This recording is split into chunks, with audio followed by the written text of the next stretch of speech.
So for today's video, pakita ko sa inyo guys. This one is a Christian Dior perfume. Pero merong isang, anyway, before that, I would like to say hi. Hello guys. Good morning, good afternoon, good evening, good day. So yun na nga, may isang version nito na medyo mahaba siya. Tapos medyo payat yung bottle. Yun ang favorite ko.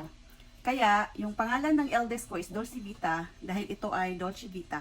In English ko lang yung spelling niya kasi ito is Dolce Vita. Yun ang gustong-gusto ko. For how many years naghahanap ako ng ganun.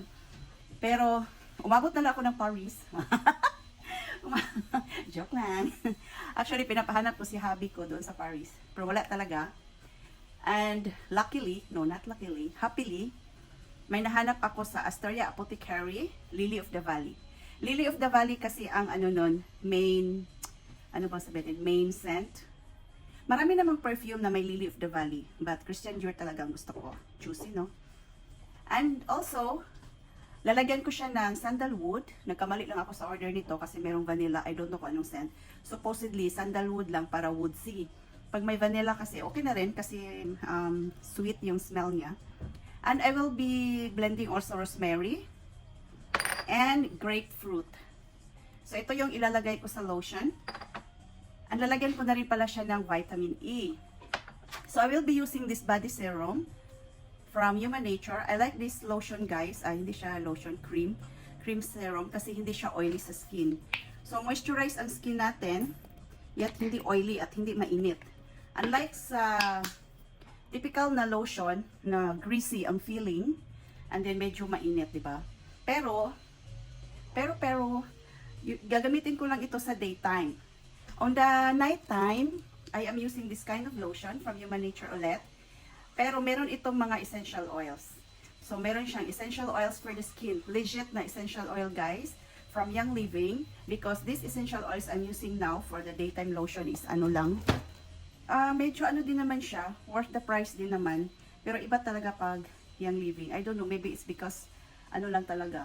May therapeutic kasi ang Young Living essential oils. So since lang naman, parang mainly for the scent lang naman, kaya ito na lang ang gagamitin ko from Astoria Apothecary.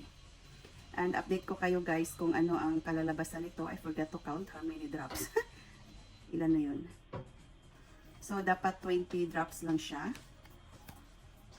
And for now, dahil magka-count ako, hindi muna ako magdadaldal.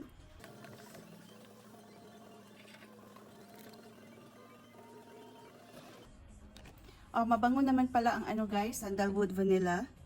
So, hindi talaga siya very woodsy dahil sa vanilla.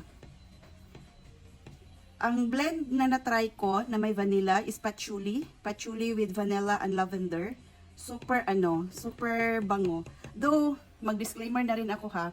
Hindi porket type ko ang isang scent, type na rin nyo. So, kasi hindi one size fits all ba? Parang ganun. So, yun nga po, kasi merong iba na ayaw ng lavender, merong iba ayaw ng vanilla. Ganyan. So, this one is the grapefruit. So, meron din akong grapefruit essential oil from Young Living. Yun yung nilalagay ko talaga sa aking exfoliating soap.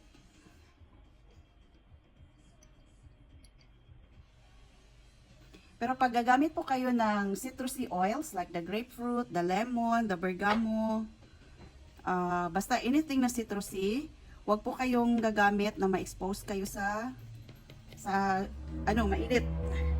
Dahil makakause po siya ng skin allergy. So, ito naman ay, syempre hindi naman po ako magbabad sa init.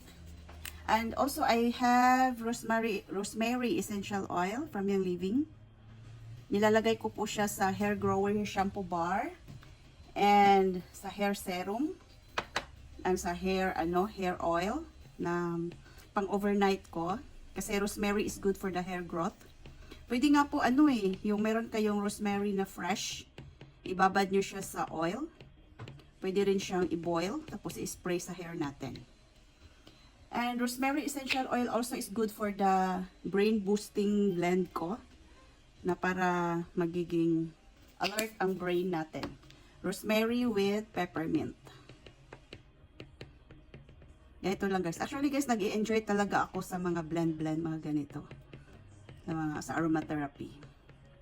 Kasi nakikita ko rin kasi ang therapeutic benefit niya, kaya parang masasabi ko na it's worth it.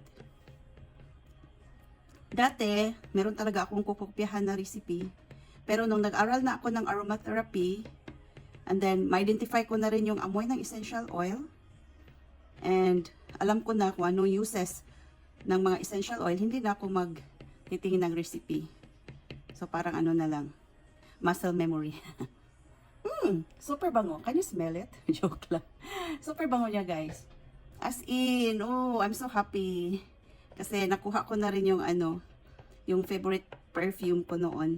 Hinihingi ngayon eh. One time, nagbakasyon ako sa Pilipinas. Tapos, pumunta ako sa somewhere in Quezon Province. May humingi noon kasi nagustuhan niya yung amoy. Pero syempre, hindi ko binigay.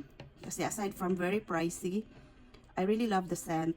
Tapos yun na, wala ng production ngayon ang Christian Dior ng ganun. So that's it guys. Wow. Wow talaga. Maybe wow for me, I don't know with you. Kung gusto niyo mag-try, pwede kayong mag-message. Okay? Bye-bye!